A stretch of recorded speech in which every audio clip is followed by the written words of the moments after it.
Shalom Aleichem Besem Adonai Yeshua Hamashiach. Salam sejahtera bagi Anda semua di dalam nama Tuhan Yeshua Hamashiach, atau yang dulu saya kenal di dalam nama Tuhan Yesus Kristus.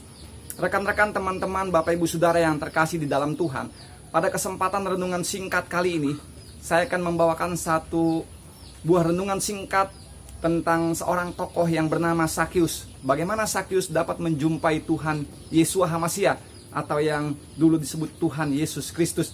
Tetapi sebelum itu mari kita akan berdoa terlebih dahulu buat kemuliaan nama Tuhan semesta alam. Haleluya.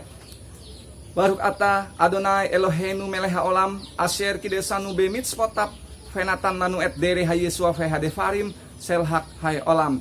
Diberkatilah Engkau ya Yahweh Tuhan kami, Raja semesta alam, yang telah menguduskan kami dengan firman-Nya dan yang memberikan kepada setiap kami jalan keselamatan dan perkataan firman kehidupan yang kekal. Mari berfirman ya Tuhan, sebab hamba-Mu mendengar. Di dalam nama Tuhan Yeshua Hamashiach Yahushua, hamba berdoa bersyukur berterima kasih. Haleluya, haleluya, amin, haleluya. Kita akan kembali melihat di dalam firman Tuhan, teman-teman yang terkasih di dalam Tuhan.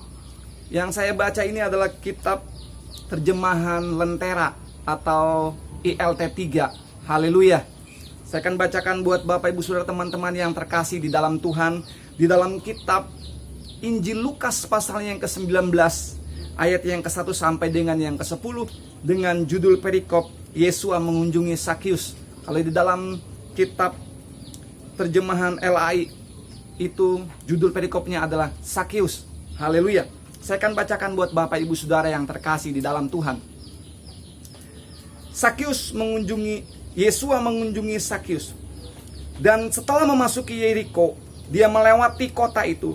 Dan tampaklah seorang pria namanya dipanggil Sakius. Dan dia adalah kepala pemungut cukai. Dia juga seorang yang kaya. Ayat yang ketiga. Dan dia berusaha untuk melihat Yesua. Siapakah dia? Tetapi dia tidak dapat karena kerumunan orang itu, sebab tubuhnya pendek. Ayat yang keempat. Dan dengan berlari mendahului, dia naik ke atas pohon ara, supaya dapat melihat dia, karena dia akan segera lewat melalui jalan itu. Ayat yang kelima. Dan ketika Yesua tiba di tempat itu, seraya memandang ke atas, dia melihatnya dan berkata kepadanya, Sakius, dengan bergegas, turunlah, karena di rumahmu haruslah aku tinggal hari ini. Ayat yang ke-6. Dan dengan bergegas dia turun dan menyambut dia sambil bersuka cita.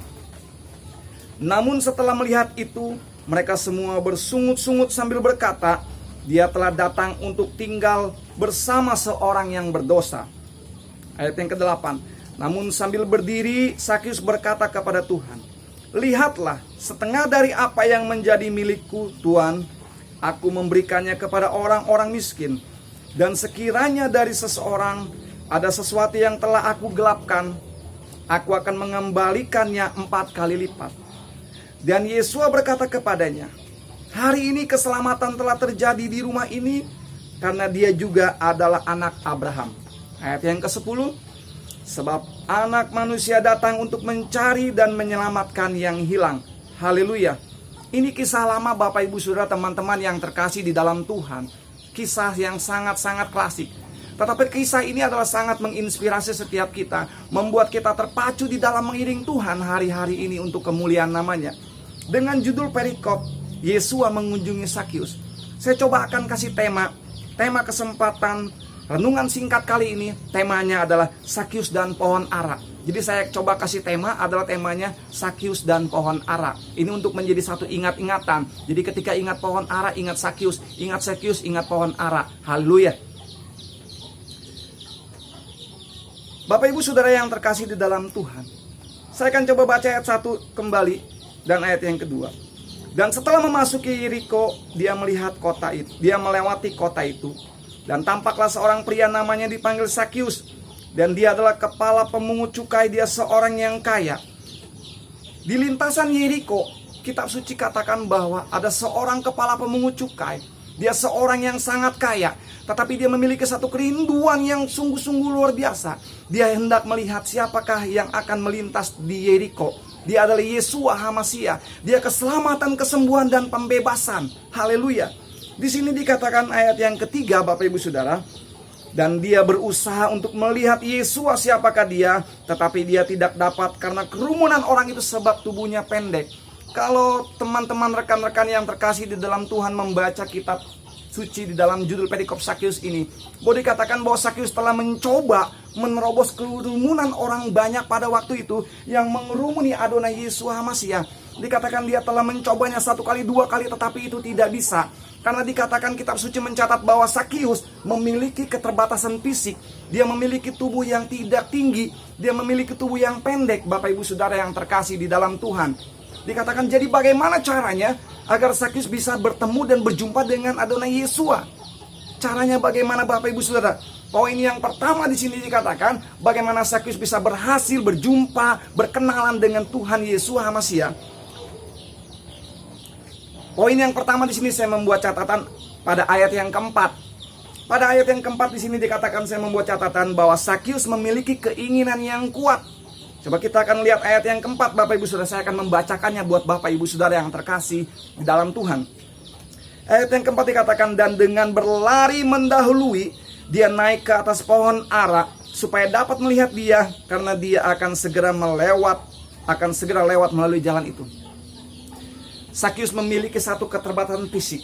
Dia memiliki tubuh yang pendek, tetapi nilai juang atau daya juangnya itu tidak pendek Bapak Ibu Saudara yang terkasih di dalam Tuhan. Dikatakan dia memiliki satu keinginan yang kuat untuk berjumpa dan bertemu dengan Tuhan Yesua Hamasiah.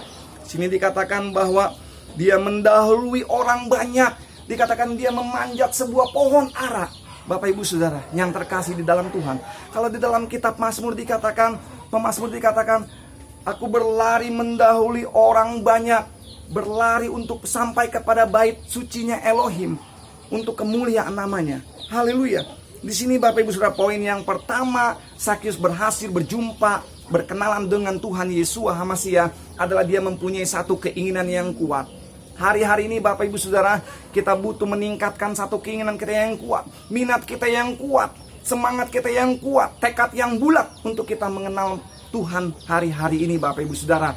Kalau dikatakan bahwa awan kemuliaan Tuhan sedang bergerak, Bapak Ibu Saudara dan saya ikut ke dalam kegerakan nama kudus untuk kemuliaan namanya adalah Sem Hakados. Haleluya. Bapak Ibu Saudara yang terkasih dalam Tuhan, poin yang pertama bahwa Sakius memiliki satu keinginan yang kuat. Waktu dia menerobos kerumunan orang banyak, dia tidak bisa.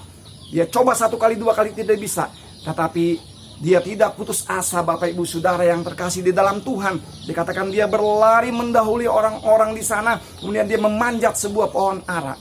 Apa yang dihasilkan dari itu semua Bapak Ibu Saudara? Dan poin yang kedua dikatakan Bapak Ibu Saudara yang terkasih di dalam Tuhan. Saya akan bacakan buat Bapak Ibu Saudara. Poin yang kedua dikatakan Bapak Ibu Saudara ayat yang kelima, bahwa Sakius berhasil menarik perhatian Tuhan Yesus Hamasiah. Dia berhasil menarik perhatian. Dikatakan ayat yang kelima, dan ketika Yesua ada di tempat itu, seraya memandang ke atas, dia melihatnya dan berkata kepadanya, Sakius, dengan bergegas, turunlah karena di rumahmu aku harus menumpang hari ini. Di dalam kitab terjemahan baru LAI dikatakan, Sakius, segeralah turun, sebab hari ini aku harus menumpang di rumahmu. Ada kata harus Bapak Ibu Saudara. Dikatakan Bapak Ibu Saudara bahwa keinginan yang kuat dari Sakius, dia memanjat pohon ara, ini menghasilkan daya tarik Bapak Ibu Saudara. Sakius berhasil menarik perhatian Tuhan Bapak Ibu Saudara. Sakius berhasil menarik perhatian sang guru besar. Hari-hari ini Bapak Ibu Saudara miliki juga satu keinginan yang kuat. Kemudian Bapak Ibu Saudara memiliki daya tarik. Apa yang menjadi daya tarik Bapak Ibu Saudara sehingga Tuhan berkenan buat setiap kita? Kita boleh mulai dari perkara-perkara yang kecil.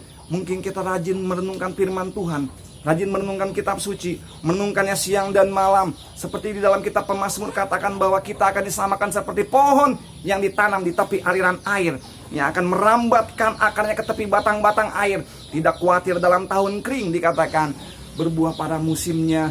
Dan apa yang kita perbuat menjadi berhasil buat kemuliaan nama Tuhan. Haleluya. Itu poin yang kedua Bapak Ibu Saudara yang terkasih di dalam Tuhan. Kemudian di sini Bapak Ibu Saudara poin yang ketiga Bapak Ibu Saudara.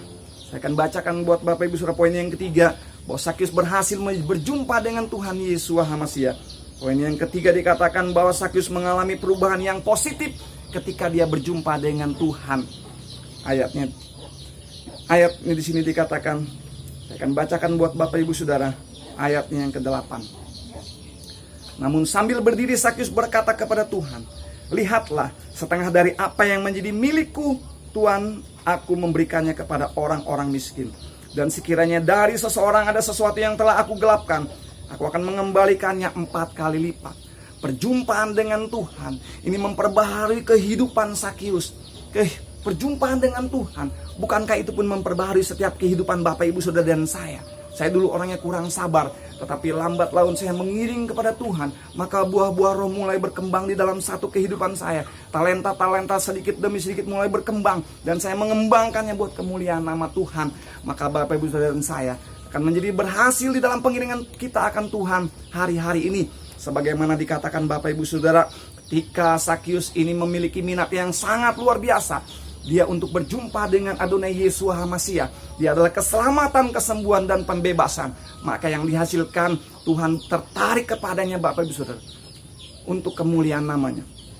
Setelah Tuhan tertarik, kemudian mereka dapat singgah ke rumah Sakyus. Tuhan dapat singgah ke rumah Sakyus. Dan yang terjadi bahwa Bapak Ibu Saudara, boleh dikatakan bahwa keselamatan terjadi atas rumah Sakyus Bapak Ibu Saudara. Dia menjadi seorang yang berubah. Ada satu pembaharuan, ada satu perubahan untuk kemuliaan namanya yang kudus Bapak Ibu Saudara. Dikatakan dia boleh menjadi orang-orang yang mau berbagi. Dia orang-orang yang memerhatikan orang-orang miskin yang ada di sekitar. Hari-hari ini Bapak Ibu Saudara, biarlah saya dan Bapak Ibu Saudara menjadi satu dampak yang positif. Ketika kita telah diperbaharui, perjumpaan dengan Tuhan membuat setiap kita terpacu untuk melakukan hal-hal yang positif hari-hari ini. Mungkin kita bisa membantu orang-orang yang bisa kita bantu. Mungkin kita bisa berdoa, orang-orang yang perlu kita dukung dalam doa. Kita tidak melakukan dulu perkara-perkara yang besar, tetapi kita melakukan perkara-perkara yang kecil terlebih dahulu bersama dengan Roh Kudus. Karena dikatakan firman Tuhan, ketika kita setia melakukan perkara yang kecil, Ia akan memberikan kepada setiap kita perkara dalam tanggung jawab yang lebih besar buat setiap kita, untuk kemuliaan namanya yang kudus.